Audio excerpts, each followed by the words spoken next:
What is going on, guys? Good morning, good afternoon, or good evening. You know, I'm very polite when we introduce the podcast. So we are going live with another episode starting now. So, guys, if you're coming into this one live, I would love to hear in the comments that you're ready to rock and roll. We're going to start this up in 2 minutes, and we're going to be talking about protein. And so if you're coming into this one live, a little bit of a out of slot podcast, but that's all good. We're going to start this one up in 2 minutes. And if you're coming in, make sure you say hi in the comments. Let us know that you're here, and we're going to be kicking this thing in the guts in 2 minutes, getting ready to rock and roll. We're going to be here talking about protein. Probably my favorite topic. Obviously, you guys know that. Now, if you do watch this one on replay, get down to the comments. Let us know that you're here.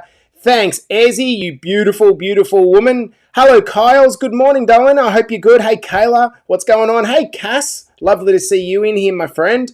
Guys, we're starting this up in 1 minute, and we are cooking with gas today. I tell you what, I'm feeling pumped and ready to rock and roll. We're going to be talking about protein. And obviously, if you're inside of Better Body Academy, you know that we're doing the Great Protein Challenge for this month. And the reason we're doing it is because it's so freaking important. And so we're going to go over why it's actually important in this podcast episode. So guys, rolling on. Hey, Susie, how are you, mate? Lovely to have your company. Thanks for coming in live. Guys, if you're getting benefit out of this, hello, Nikki. Thanks for coming in, brother. My gosh, is going electric. I can hear all the ding, ding, dings, dings, dings. If you're getting value out of these podcasts, guys, can you do me a favor, especially if you're one of our clients, help a brother out. Share this podcast to your stories. Get the crew out here. Tag people in it. Share it. We've got to get the message out there, particularly about important topics like this. If you've got friends in your, friends, family that are struggling with their weight, this information's free and it can help. All right, I think we're ready to rock and roll. Quick sip of the old water and we're good. Hello, Dino. Welcome to our program, my brother. All right, so let's get stuck into this, guys.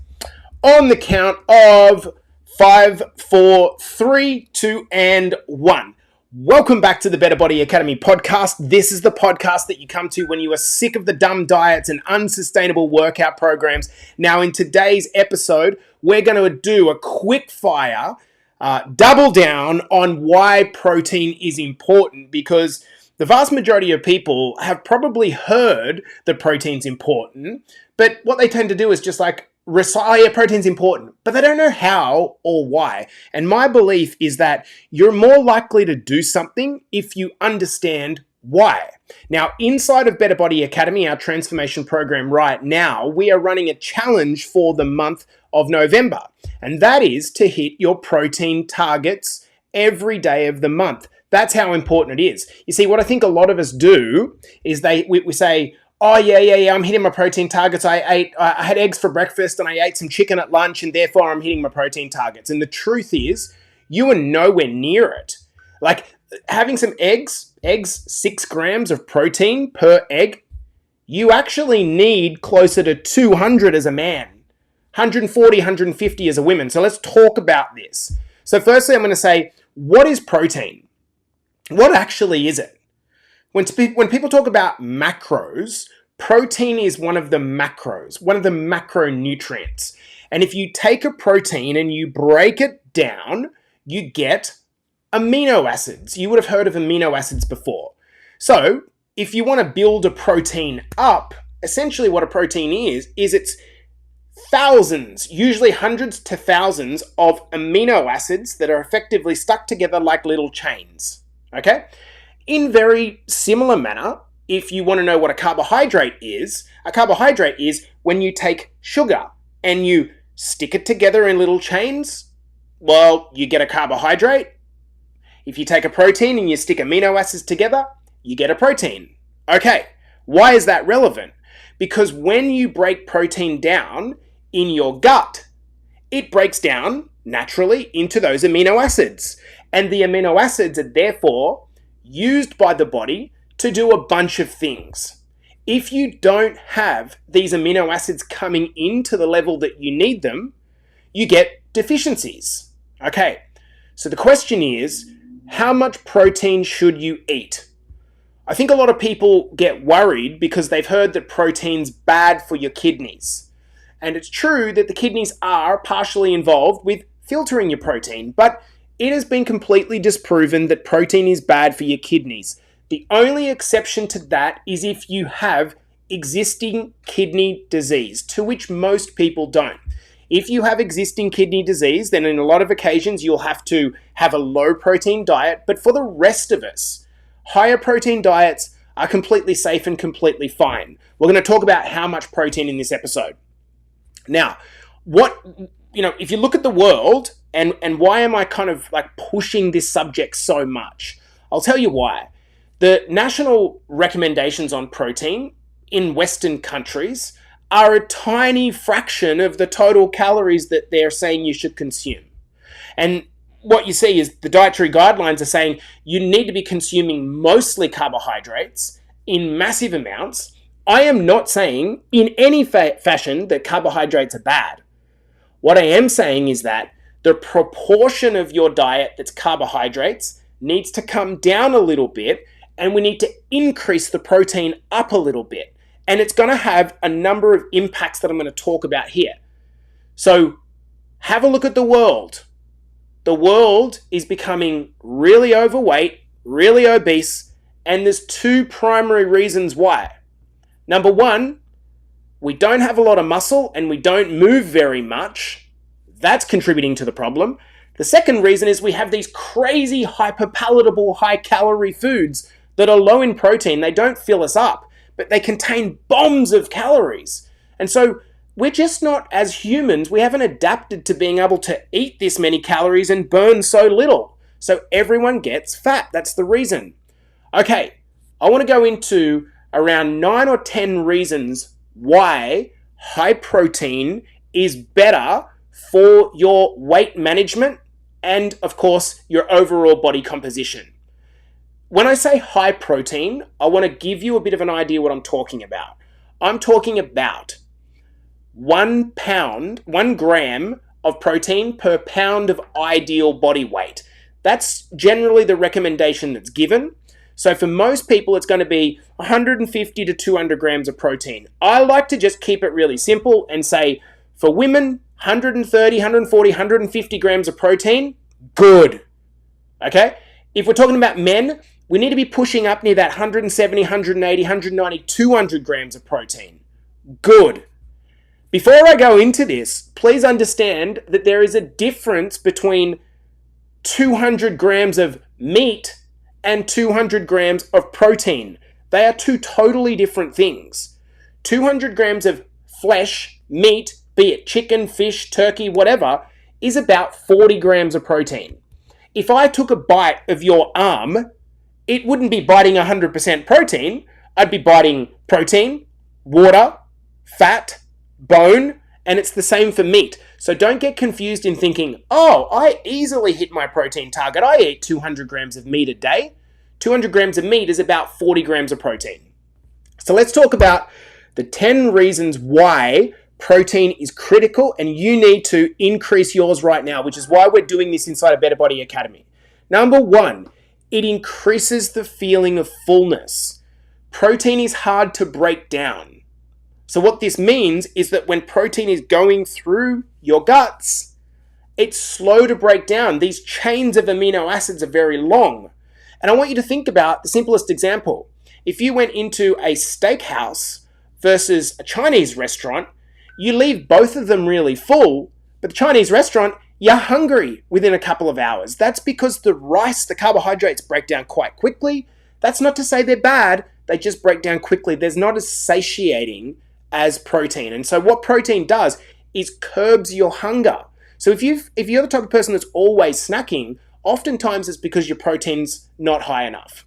Number two, protein actually boosts what's called the thermic effect of food. I don't want to go into this in too much detail, but basically what it means is because protein is so hard to break down, it actually costs more calories from your digestive system to break it down than the other macros. Okay?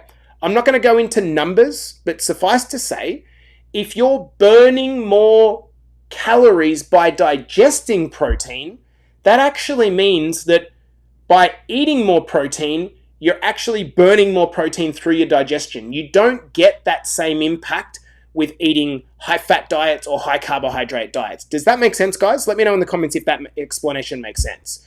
Number 3, high protein has been shown time and time again to lead to an increase in muscle mass. The reason is really simple. Our muscles are built out of predominantly protein. Okay? So if you don't have the building blocks of the actual muscles that you're trying to build, you can't build it.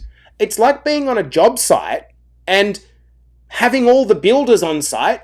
Everyone's excited to work. You've got the plans all mapped out, but there's no raw material. So you can't actually build the house.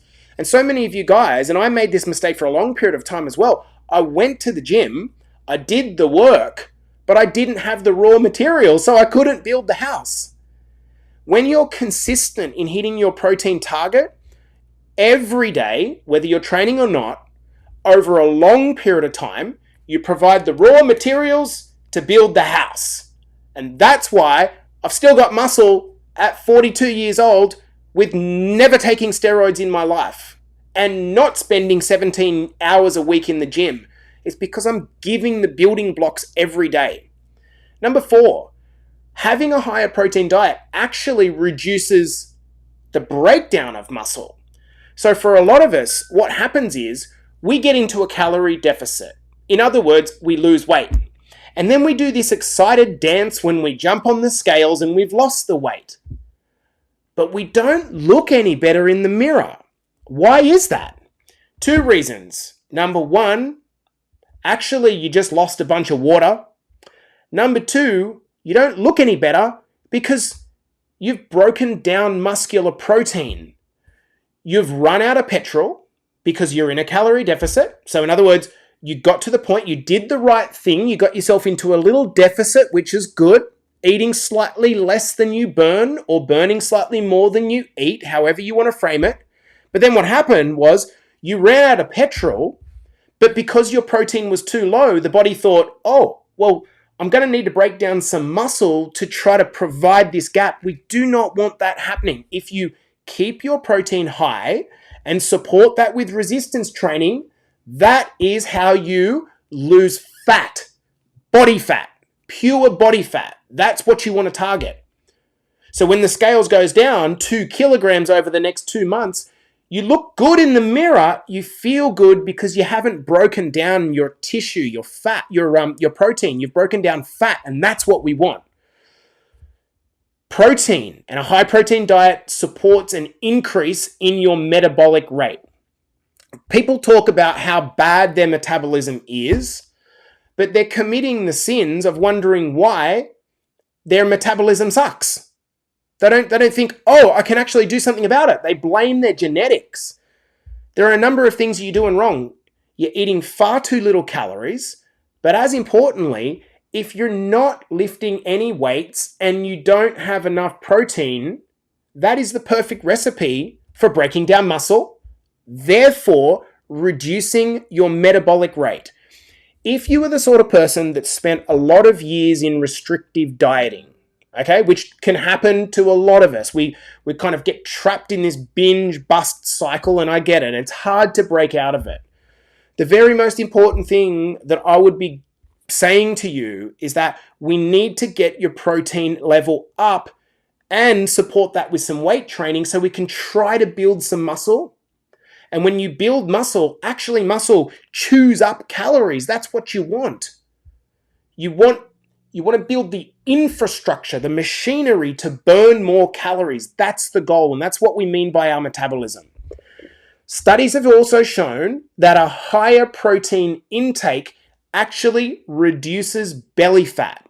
When you have a really high processed diet full of very refined carbohydrate foods, particularly if you're not lifting weights, you tend to store fat around the belly.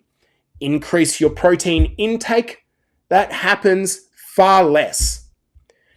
your overall body composition is going to change. Here's the thing about protein. When you're doing the combination of lifting weights, increasing your protein intake, not suffering massive calorie deficits, and not doing a bunch of unnecessary cardio to try to burn fat, what ends up happening is you can look totally different despite the fact that on the scales you weigh exactly the same.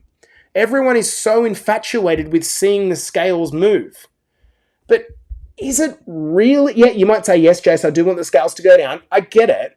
But like, if the scales went down 2 pounds or 2 kilos, but you look the same, is that actually just defeating the purpose? What if the scales stayed the same, but you got stronger? You were able to eat 500 calories a day more. Wouldn't that be a win? If you looked in the mirror and you had a better composition, wouldn't that be a good thing? This is what happens when you increase your protein intake. Protein, we're getting to the end of this, guys. Protein supports recovery. Here's the big thing. You're going into the gym, you're breaking down muscle protein. That's what's happening when you're going into the gym. And I want you to think of it almost like a cement renderer coming along and packing the gaps that you've torn in your muscles with more protein. That's what's happening. The cement renderer is coming along and packing the gaps in and filling it in and building the protein back again, building the muscle back again. If you don't have that protein, those amino acids coming in, I'll tell you what, your chances of you're going to be really sore, you're going to take a long time to recover, and then you're going to feel like, oh my God, I'm just sore all the time and this isn't good. I don't like this. This is like making my life shit. My quality of life goes down. Get your protein up. Last two, protein and increasing your protein improves your insulin sensitivity.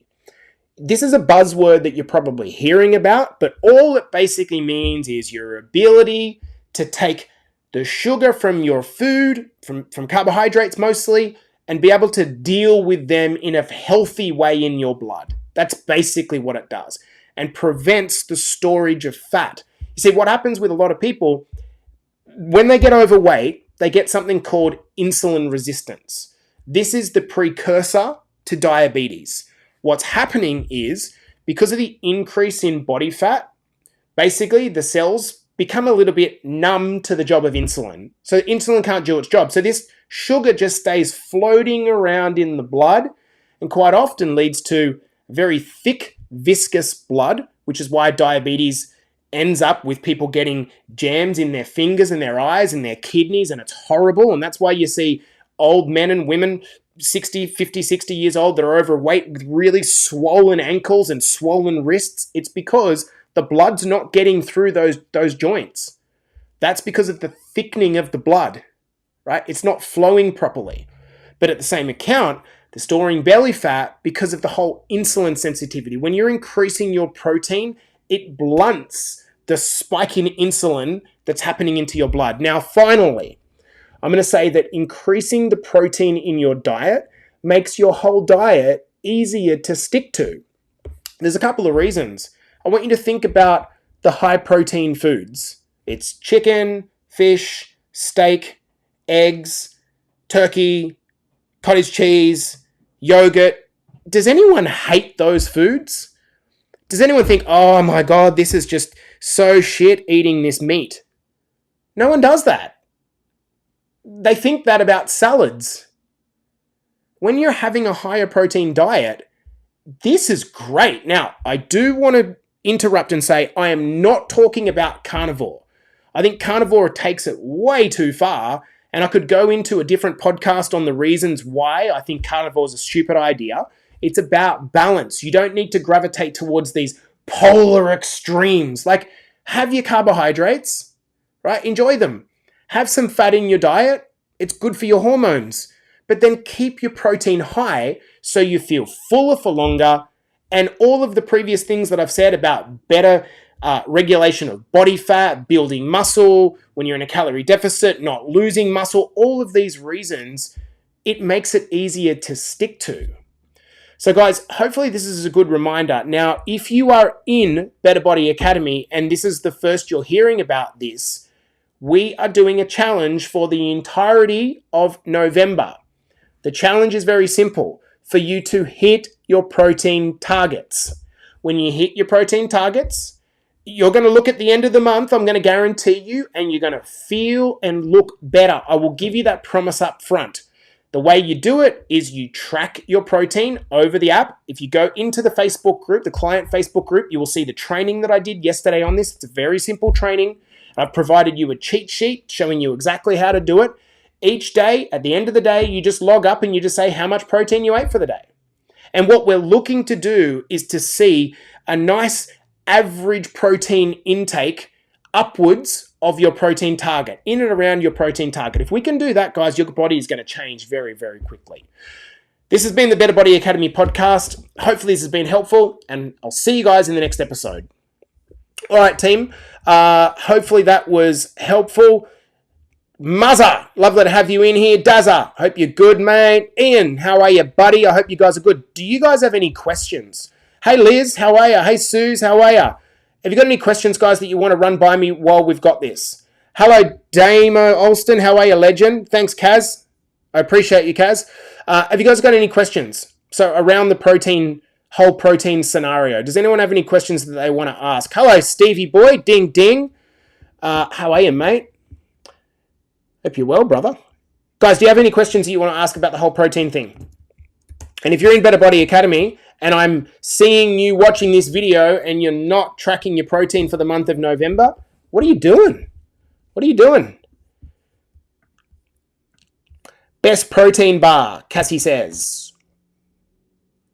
This is a controversial topic, Cassie, because what happens is I give you my favorite one and then all of our clients shit on me for this. I say Quest bars, personally. I absolutely love Quest bars. Love them. Love them, love them, love them. Why? I like the flavor. The macros look like this.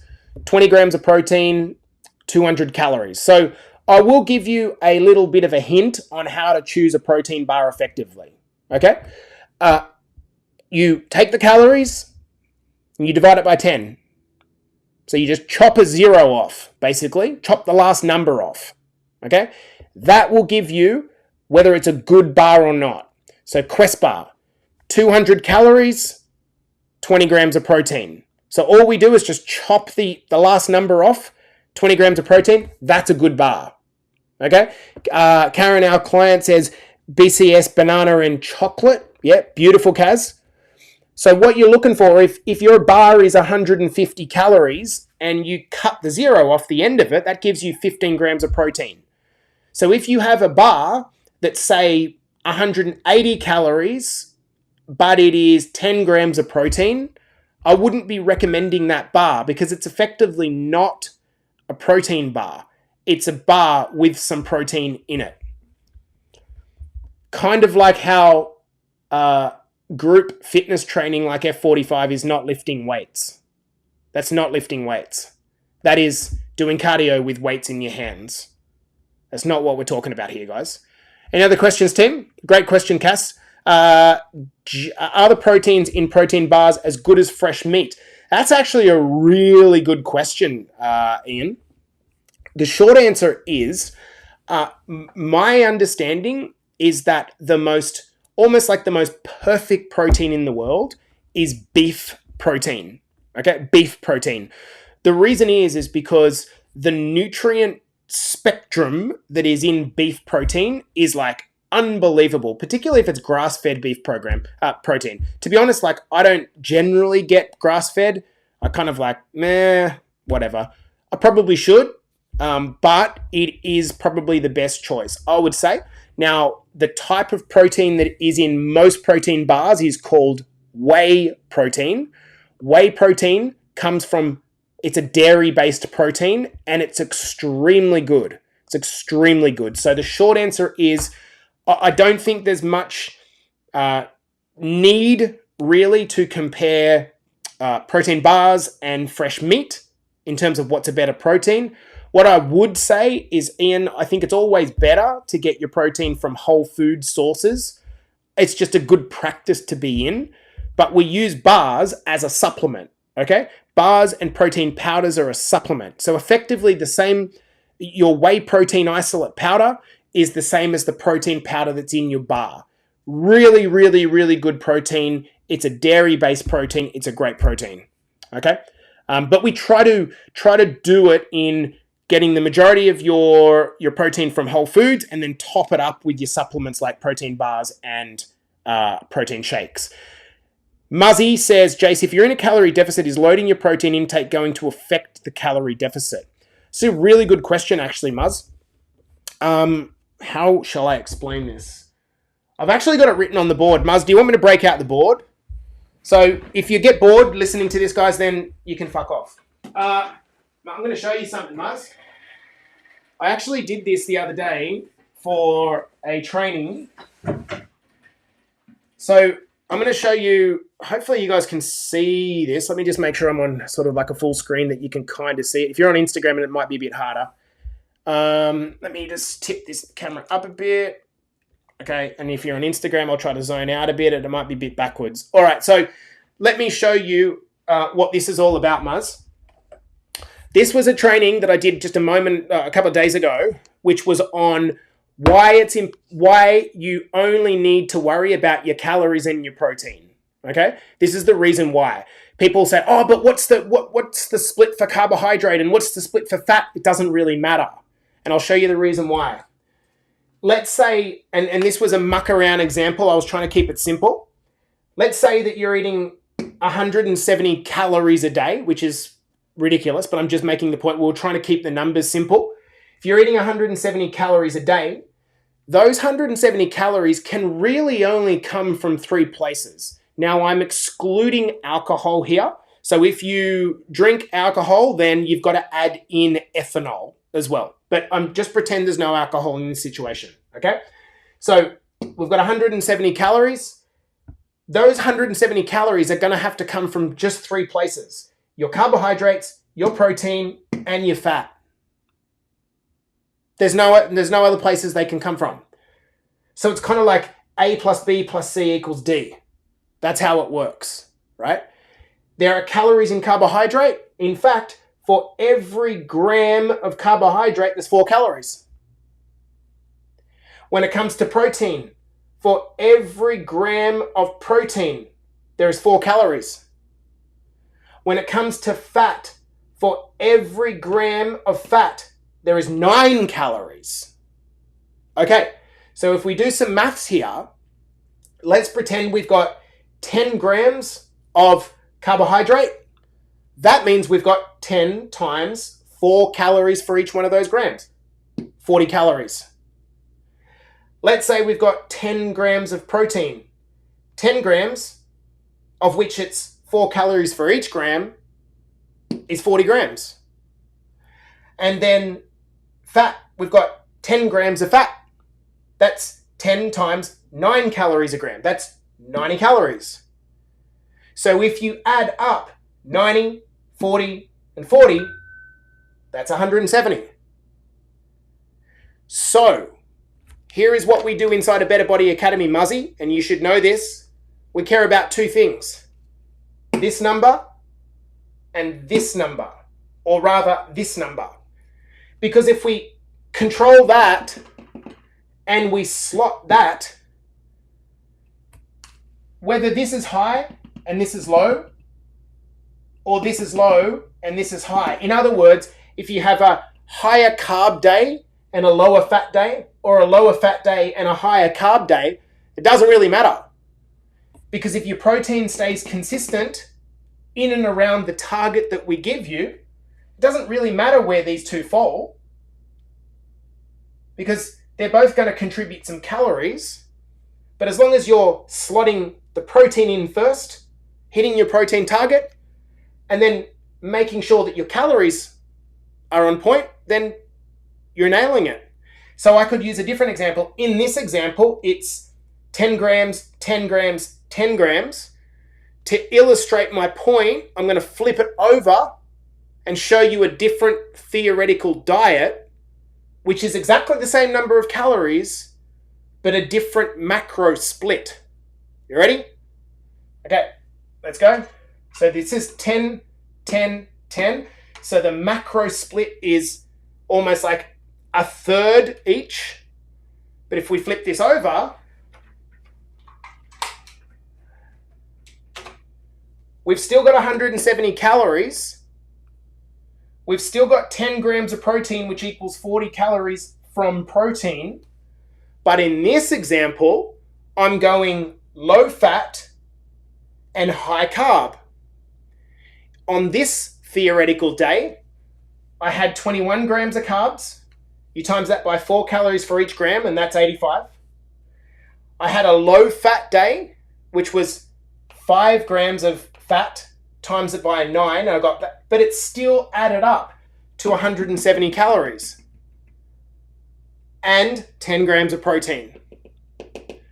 So what I've just showed you here is an example of how you keep your protein consistent, you nail your calories wherever they are, and then these two, they don't really matter. If you want some guidance, here is what I would probably lean towards, but I still don't think it matters that much. If you're on a training day, just let your carbs float a bit higher because carbs are great for energy. So for example, on a training day, you might eat some more bread, some banana, some white rice, some pasta, okay? But on a non-training day, you might eat a little bit more nuts, avocado, higher fat foods if you want. But as long as you control for your calories and your protein, you are good. And this is why when people start to talk about macros, well, what's my macros? And it's like, I just don't think it's hugely important because what matters is that you're full, you have the building blocks of muscle being provided, and you lose or gain mass based on your average calorie intake day by day by day, week by week by week, month by month by month. Does this make sense, dude? So if you're watching this on Insta or Facebook, does this make sense, guys? That's like way more like deeper than we needed to go, but just because you asked, it was a good opportunity to explain it. Wendy says, where does salad and veg come in? Are they carbs? Yes, they're carbs. Mostly. The exception to that would probably be one or two exceptions, like avocado, that I would call predominantly a fat, and coconut, which I'd call predominantly a fat. But for the most part, most fruit and vegetables are carb-based. So, as an example, this is why I'm always like, do people understand that when you're having an avocado, because it's predominantly fat, it's fine, it's good fat, it's really good fat. But remember, fat contains 2 and a bit times the amount of calories per gram as carbohydrate and protein. Right? So for this reason, it is easier to overeat fat and therefore overeat your calories. Which is why when people do the fucking olive oil dance, right? Oh, I had my chicken, and they do the olive oil dance on top of it. What they don't realize is, yes, it's good for your blood and all that type of stuff. But what you're actually doing is piling on calories. When guys can't work out why they're overweight, and then they join Better Body Academy and we teach them that a handful of almonds is a fuck tin of calories, right? They put a handful of almonds, 20 almonds into MyFitnessPal and find out that it's 300 calories, and they're like, holy fuck, like, I didn't realize that was actually the case. And it's because almonds are very high in fat, or nuts are very high in fat. So hopefully that makes sense, dudes. Any other questions Makes sense, Kyle says. Yeah. All right, cool. I might finish it up there. Makes sense, Chris. Good stuff. All right, team. Peace out. I'll probably pop up in an hour or two with Carly as well, and we'll do another live Q&A. Peace.